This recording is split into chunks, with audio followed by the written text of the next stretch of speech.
Few names in history evoke the same sense of awe and inspiration as Alexander the Great. A king, a visionary, and a conqueror, he left an indelible mark on the ancient world and a legacy that has transcended time. But how did this young king from a small kingdom in northern Greece become one of the greatest figures in history? Let's uncover the epic story of Alexander the Great. Born in 356 BCE, Alexander was the son of King Philip II of Macedon, a shrewd ruler and military genius, and Olympias, a fiercely ambitious and devout mother. His lineage connected him to both mortal power and divine heritage, as Olympias often claimed that Alexander's true father was Zeus himself. Whether myth or reality, this belief instilled in Alexander a sense of destiny from an early age. Philip ensured Alexander received the finest education, entrusting his son to the great philosopher Aristotle. Under Aristotle's guidance, Alexander studied philosophy, science, ethics, and politics, absorbing the wisdom of Greek culture. Aristotle also introduced him to Homer's Iliad, which would become Alexander's most cherished book, inspiring his vision of heroism and leadership. From his studies, Alexander developed not only an unparalleled intellect, but also a dream to unite the known world under one rule. In 336 BCE, tragedy struck when Philip II was assassinated at a public celebration. At just 20 years old, Alexander ascended the throne. But his rise was not uncontested. Rivals within Macedonia and rebellious city-states in Greece sought to challenge his rule.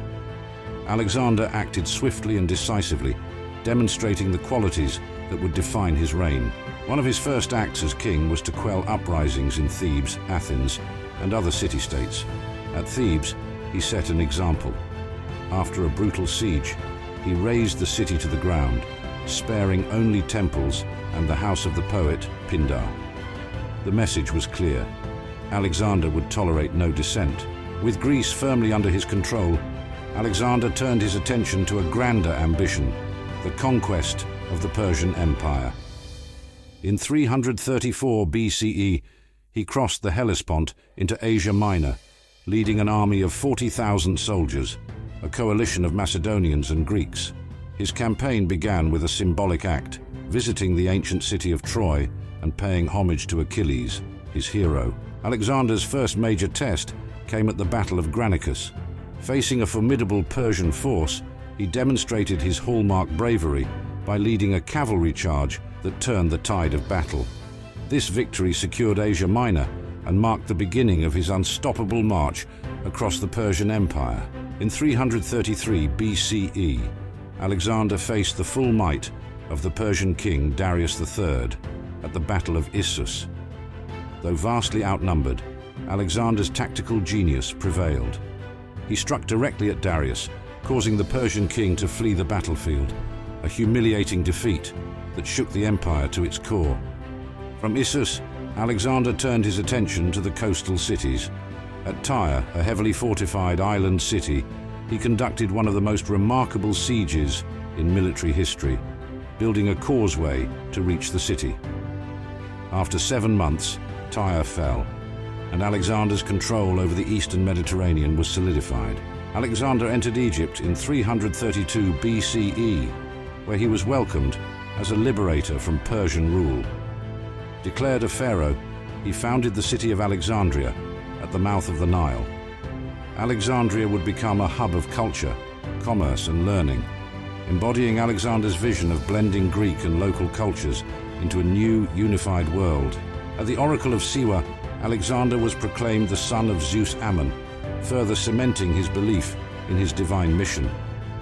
He now saw himself not only as a conqueror, but as a unifier of civilizations. The climactic battle of Alexander's Persian campaign came at Gaugamela in 331 BCE. Despite being heavily outnumbered, Alexander's innovative tactics led to a crushing victory. Darius fled once more, and Alexander declared himself king of Persia. The mighty Achaemenid Empire, which had stood for centuries, was no more. With Persia under his control, Alexander pushed further east, into the unknown lands of Central Asia and India. He faced fierce resistance, but overcame every challenge, including the legendary Battle of Hydaspes, where he defeated King Porus and his war elephants. However, his troops, weary from years of campaigning, finally refused to march further. Alexander returned to Babylon in 323 BCE, where he began planning his next conquests, Arabia, Carthage, and beyond. But fate had other plans. At just 32 years old, Alexander fell ill and died, leaving behind an empire without a clear successor. His generals, known as the Diadochi, divided his empire, sparking decades of conflict. Alexander's influence, however, endured.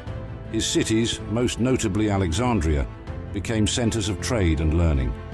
Greek culture spread across 3 continents, shaping art, science, and philosophy for centuries. Even today, his life remains a source of fascination, his accomplishments a benchmark of greatness.